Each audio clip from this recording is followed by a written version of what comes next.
Hi guys, өнөөдөр би анхныхаа vlog хийх гэж байна. Тэгээ өнөөдөр маш гоё гэр бүлийн уулзалт болсон болохоор тэр хийх гэж байна.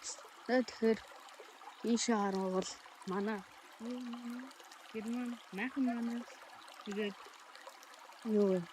манай гэр бүлийнхэн ярьж байгаа болохоор тэднийхээ нэг сонсныг тэгээд бид нар бол тэржид ирсэн маш оройтож хавсан болохоор яг 2 цаг гараад 2 цагийн дараа би ирсэн. Тэгээд гэр бүлийнхаа царайг тийм нэг харуулмааргүй болохоор майхныхаа уус талыг нэг харуулахгүй гэсэн. Тэгээд бид тэрэлжид ирсэн байгаа. Маш олон гоё мэдээ. Тэгээд бас хүмүүс ихээр бид нар бас хүмүүсүүд ингэж ирсэн байна.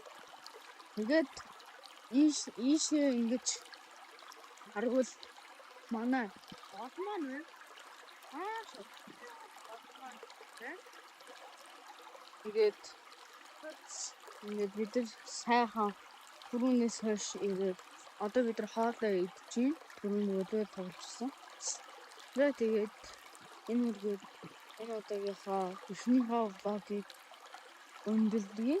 Тэгээд гарахтаа таалагдсан бол лайк, comment, subscribe хийх хэрэгтэй. Тэгээд баяртай.